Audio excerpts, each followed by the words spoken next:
자, 게리지 우편미 금융상식 파트 중에서 금융상식의 OX 문제 같이 풀어보도록 하겠습니다. 오늘은 2장 파트고요. 일단은 그 투자상품 전까지만 한번 같이 OX 문제를 풀어보도록 하겠습니다. 자, 1번 볼게요. 은행은 은행법에 의거 설립되어 운영되는 은행이 있는데 종류가 크게 두 개로 나눠지죠. 일반은행하고 특수은행 두 개로 나눠집니다. 그래서 일반은행은 은행법에 의거해 설립 운영되는 은행을 말하고 특수은행은 특수은행법에 의거 설립되어 운영되는 은행을 말하죠. 대신 인터넷 전문은행은 어디로 들어갑니까? 이거는 일반은행으로 들어가야죠. 이쪽으로. 그래서 1번은 틀린 지문 되겠습니다. 자, 특수은행의 종류를 예전에 계리지 시험에 낸 적이 있습니다. 그래서 산업은행, 그러니까 특수한 업무를 하는 은행이에요. 그래서 산업은행 있고 수출이 관련된 은행. 근데 중소기업은행은 IBK죠. 얘네도 중소기업 대상으로 대출하는 게 주 업무죠. 그리고 농협, 그러니까 농업인들 위한 은행. 그 다음에 수산업에 종사하는 분들을 위한 은행, 수협은행 등이 있다. 그래서 2번은 맞는 지문이 되겠습니다.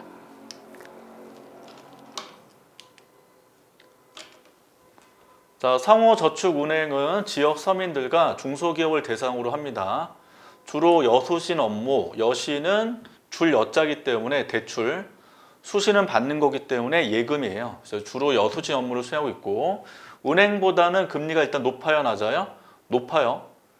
그래서 일반 은행 있잖아요. 시중은행들은 대출금리도 낮고 예금금리도 낮지만 상호저축은행은 둘 다 높죠. 그래서 보통 우리가 말하는 저축은행이 상호저축은행이고 저축은행은 그만큼 위험성이 높은 은행에 들어갑니다. 대출예금이 높다 보니까 최근에 이쪽으로 사람들이 많이 예금하고 있는데 그만큼 위험에 대한 담보로 보시면 됩니다. 요거는 맞는 질문 돼요. 자, 상호금융은 조합원에 대한 여수신을 통해서 조합원 상호간 상호 부조를 목적으로 운영됩니다. 그래서 조합원을 가입을 했는데 말씀드렸고 조합원 되면 배당금을 받아요. 배당 줘요. 그래서 신협, 새마을금고, 농수협, 단위조합 등이 여기에 들어갑니다. 그래서 신협이나 새마을금고나 농협수협 단위조합의 예금 상품을 만들려면 반드시 조합원이 되셔야 되기 때문에 처음 가실 때 조합원 가입을 해야 됩니다. 이런 안내를 받게 되고요. 5천만 원 정도 내고 사람들이 가입을 하게 되죠. 그래서 이거는 맞는 질문 됩니다. 자, 2009년도부터 시행된 자본시장법이에요. 그래서 금융투자업을 6개로 구분한다고 말씀드렸고요. 6개. 이 업종 중에서 전부 또는 일부를 담당하는 회사를 금융투자회사라고 정의를 합니다. 전부 또는 일부죠. 그렇죠? 6가지 업종은 뭐 다 외우실 필요는 없고요. 6가지 정도로 구분된다 정도 보시면 되겠습니다. 맞는 질문 돼요. 6번 증권회사는 자본시장에서 유가증권의 발행을 주선하죠. 저번에 이제 주식 얘기했을 때 증권 발행을 증권회사가 주선하는 게 이제 가장 기본적일 수 있다고 말씀드렸고 발행된 유가증권을 매매를 하기도 합니다. 그래서 매매를 중개하는 것을 주요 업무로 하고 있다. 그래서 금융중개업도 하고 있다라는 거고 자금 수요 기업과 금융투자사 사이에 연결을 해주는데 이게 주식이잖아요. 가장 기본이. 그래서 주식은 간접금융이에요, 직접금융이에요? 직접금융에 해당되기 때문에 간접금융이라고 하시면 돼요. 지금 중개란 말이 들어갔으니까 간접이라고 착각하시면 안 되고 이거는 직접금융으로 들어갑니다. 그래서 틀린 질문 됩니다. 자, 금융유관기관은 금융제도의 원활한 작동에 필요한 여건을 제공하는 것을 주된 업무로 하는 기관들이죠. 대표가 이제 한국은행, 금융감독원, 시험에 자주 나온 예보 등이 있고요. 금융거래에 직접 참여하지는 않죠. 그래서 틀린 질문 됩니다. 8번 한국은행이 채택하고 있는 통화정책의 가장 기본 운영체제는 물가안정 목표제도라고 해서 우리 수업 때 인플레이션 타겟팅이라고 했어요. 영어로. 그래서 물가를 낮추는 게 주된 목표예요. 그래서 물가가 오를 것이다 라고 예측되면 금리를 올려서 대응하는 거고 물가보다는 이제 경제 성장에 좀 신경을 쓰게 되면 금리를 다르게 쓸 수 있는데 일단 한국은행의 제1목표는 물가안정 목표대다라는 걸 기억해 두시면 되죠. 자, 한국은행의 금융통화위원회, 한국은행 안에 금융통화위원회가 들어갑니다. 그래서 금통위라고 약자를 쓰게 되고요. 얘네가 기준금리를 정합니다. 그래서 지금 3.5%로 정하고 있고요. 한국은행 부총재를 포함한 7명의 위원으로 구성되거든요. 7인이에요. 근데 7인에는 부총재도 들어가고 총재도 들어가요. 그래서 총재는 포함되지 않는다. 틀립니다. 자, 10번 예금보험공사죠. 그래서 나중에 예금자 보호법이 뒤에 9장, 10장 파트에 등장하기 때문에 따로 파트로 중요하게 공부하시게 되고, 예금보험공사에서 보호하는 금융회사, 이거를 앞에서 부보금융회사라고 말씀드렸어요. 회사. 그래서 얘네는 은행이 있고 증권사 있고 선물사 있고 자산운용사, 자산운용 펀드죠. 보험회사, 상호저축은행, 종합금융회사, 종금사. CMA 배울 때 종금사에서 취급하는 CMA는 예금자 보호 대상이라고 말씀드렸다. 그래서 10번은 맞는 지문이 되죠. 자, 11번. 자, 농협은행 및 수협은행 본점 및 지점의 예금은 은행처럼 예금자 보호법에 따라서 보호됩니다. 근데 농협 및 수협의 지역조합 있어요. 지역조합의 예금은 중앙에서 보호를 해줍니다. 그래서 예금자 보호법에 의해서 보호되는 게 아니라 중앙회가 자체적으로 보호한다고 기억을 해두시면 됩니다. 자, 기업 예금, 법인 예금도 예금자 보호 대상에 들어가요. 그리고 외화 표시 예금도 들어가죠. 그래서 역시 금액은 5천만 원이 한도기 때문에 맞는 지문이 돼요. 자, 보통예금과 저축예금 모두 우체국, 은행, 상호저축은행 등이 모두 취급합니다. 보통 요금을 예금에 들어가죠. 즉 입출금이 자유로운 예금, 그래서 저축예금, 보통예금보다는 금리가 약간 높다는 특징이 있기 때문에 사람들이 보통예금보다는 저축예금을 많이 가입한다고 이야기합니다. 맞는 질문. 자, 상호금융, 신협, 새마을금고 등 신용협동기구들은 은행의 보통예금과 유사한 상품인 자리예탁금을 취급하고 있다. 틀리죠? 보통이 아니죠? 뭐였어요? 앞에 언급한 저축예금과 유사한 거. 그래서 틀린 지문이 됩니다. 자, 15번. 가계수표를 발행할 수 있는 경우를 가계당좌 예금이라고 했습니다. 그래서 일반 당좌 예금과 동일하게 수표를 발행하지만 이자를 지급한다는 게 특징이었죠.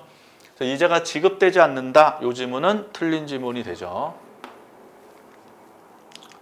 자, 16번. 시장금리부 수시 입출금시 예금. 영어 약자를 꼭 기억하시고 MMDA. 예전 시험 문제, 기출문제는 MMDA 영어로 나왔거든요. MMDA는 고객이 우체국에 은행에 맡긴 자금을 단기 금융상품에 투자를 해서 얻은 이익을 이자로 지급하는 구조로 되어 있고요. 이체 및 결제 기능이 가능한 단기 상품에 들어갑니다. 그래서 경쟁 상품 뭐였어요? 증권사, 종금사의 CMA, 그리고 자산운용사에서 만든 머니마켓 펀드. 그래서 이 세 가지는 경쟁 상품이라고 보시면 되겠다라는 거죠. 대신 이체 및 결제 기능이 가능한 거는 MMDA랑 CMA고 머니마켓 펀드는 펀드이기 때문에 이체 및 결제 기능은 없다고 말씀드렸습니다. 16번은 맞는 질문 됩니다. 17번. 머니마켓 펀드는 고객의 돈을 모아서 주로 CP, 기어어음이죠. CD, 양도성 예금증서, RP, 환매 조건부 채권이죠. 콜, 우리 콜시장 기억나시죠? 금융기관끼리 자금 거래하는 콜시장. 그래서 콜 자금이나 잔존만기 1년 이하의 안정적 국공채를 운영하는 실적 배당 상품이고요. 운용자산 전체 가중평균 잔존만기를 예전엔 90일이었지만 이번에 학습 때도 들어와서 75일로 수정했습니다. 그렇죠? 이내로 제한을 하고 있다. 17번은 틀린 지문이 되겠습니다. 자, 18번 CM입니다. 종금사나 증권회사죠. 주체가 고객 애탁금을 어음, 국공채 등 단기 금융상품에 직접 투자를 해서 운용한 다음에 구수의 고객한테 돌려주는 실적 배당 상품이에요. 똑같이. 그래서 실적 배당 상품 머니마켓 펀드 CMA 모두 실적 배당 상품이고요. MMDA처럼 입출금 기능을 갖고 있다는 게 또 특징이기 때문에 아까 이체 및 결제 기능이 있다고 말씀드렸다. 그래서 맞는 지문이 되죠. 자, 19번. 종금사 CM이 강조했습니다. 예금자 보호 대상입니다. 근데 증권회사가 다루는 CMA는 예금자 보호 대상이 아니기 때문에 19번은 맞는 질문 됩니다. 동그라미죠? 자, 20번. 정기적금의 경우 필요시 적금 담보로 일단 적금이라는 게 일정 기간 동안 모아놨기 때문에 금액이 커요. 그걸 담보로 대출받을 수 있습니다. 그래서 대출 금액은 잔액의 몇 프로? 90% 아니었죠? 95%죠. 그래서 95% 이내에서 대출을 받을 수 있다. 맞는 질문 됩니다. 자, 자유적금입니다. 월별 1,000만 원 정도 입금한 돈을 두어서 운용하는 게 일반적입니다.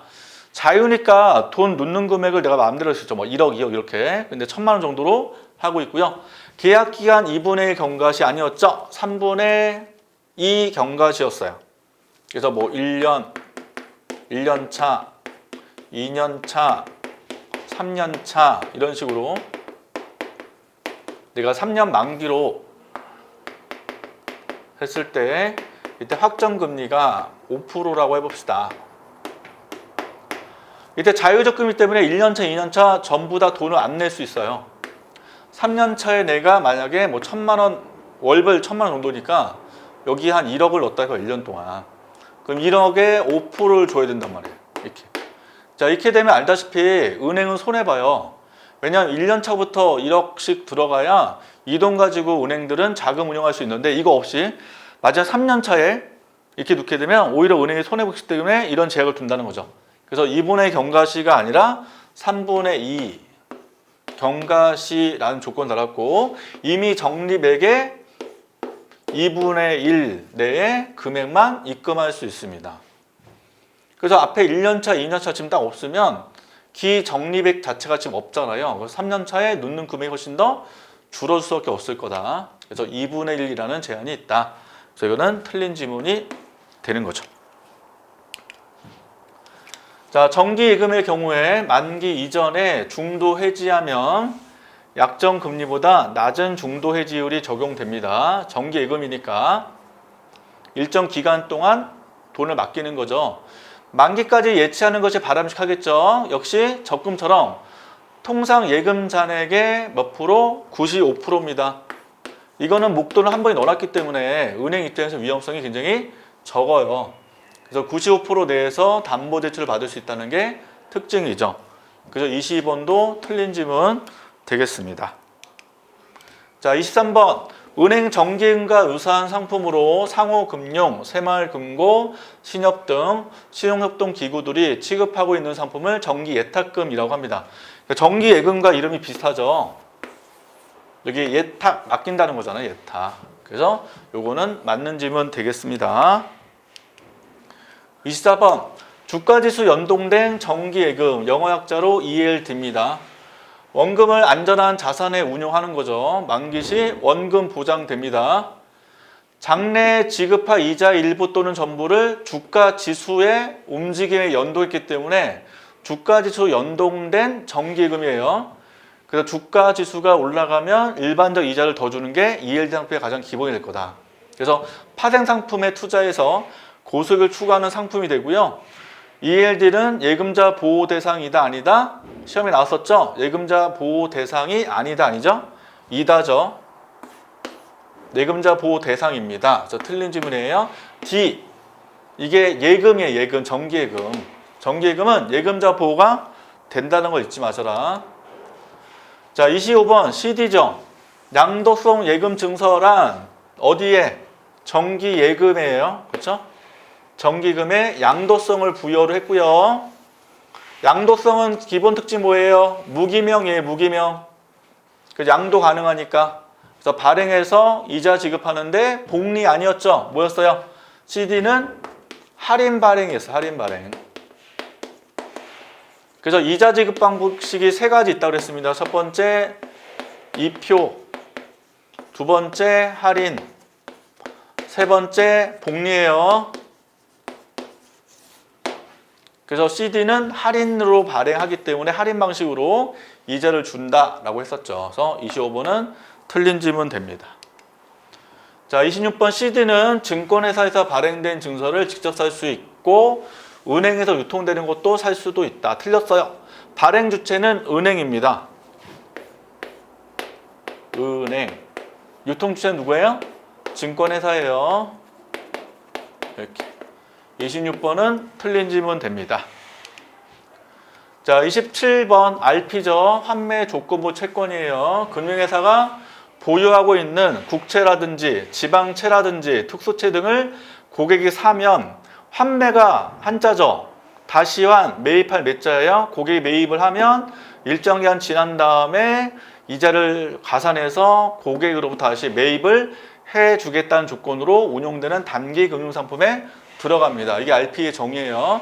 27번은 맞는 질문 됩니다. 자, 28번 RP는 예금자 보호대상 아닙니다. 그러나 우량채권을 대상으로 투자하기 때문에 안정성이 매우 높은 편에 속하고요. 그 다음에 이게 환매 조건부 채권이잖아요. 우리말로. 채권 거래라고 하시면 안 돼요. 이거는 통장 거래입니다. RP는 환매 조건부 채권이지만 채권 거래가 아니라 통장 거래다. 그래서 28번은 틀린 질문 되겠습니다. 자, 29번 주택청약 종합저축이죠. 전체 은행을 통해서 1인 1계좌만 개설 가능하죠. 가입은 누구나 가능하죠. 청약할 자격은 만 19세 이상이어야 된다 했고 교재 보시면 만 19세 미만이더라도 누구는 세대주는 가능하죠. 19세 이상이어야 된다. 이건 원칙이기 때문에 맞다라고 보시면 될 것 같아요. 대신 반드시 라고 하면 틀리겠죠. 예의도 있으니까. 30번 주택청약 종합저축의 납입 방식이 있는데 가장 기본이 적립식이에요. 매달 내는 거. 근데 적립을 할 수도 있고 예치식으로 가능해요.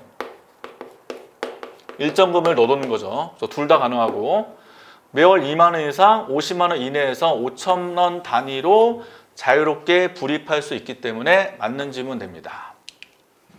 자, 31번 주택청약 종합저축의 경우에 총급여 7천만 원 이하의 근로소득자예요. 자, 무주택 세대주인 경우에 최대 연 1년에 240만 원에 40% 해당되는 96만 원까지, 그러니까 최대 96만 원까지 세금 혜택이 있지만 세액공제가 아니죠. 교재 보시면 소득공제 혜택이 있다. 세액공제랑 소득공제는 달라요. 이게. 그래서 가장 기본은 뭐냐? 여러분들 1년 동안 벌어들인 소득이 있을 거 아니에요? 1년간 벌은 소득에서 소득공제하면 여기서 빼는 거예요. 소득공제. 뺀다. 그리고 곱하기 여기다 세율을 곱하죠. 그럼 산출세액이 나와요. 얼마 세금 내야 된다. 여기서 다시 세액공제 다시 합니다. 하고 나서 마지막이 납부하는 거예요. 세금을. 납부세율 결정돼요. 그래서 지금 소득공제냐 세액공제냐에 따라서 세금을 공제해 주지만 혜택이 달라지거든요.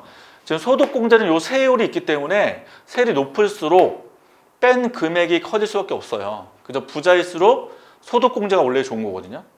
세액공제는 일정 금액만 빼는 거예요. 그냥 일정 금액만. 그래서 이거는 세액공제 아니라 소득공제 혜택이 주어진다 해서 틀린 지문이 되겠습니다. 31번까지 풀어왔고요. 다음 시간에는 금융상품 쪽에서 투자상품으로 연결해서 내용 가도록 하겠습니다.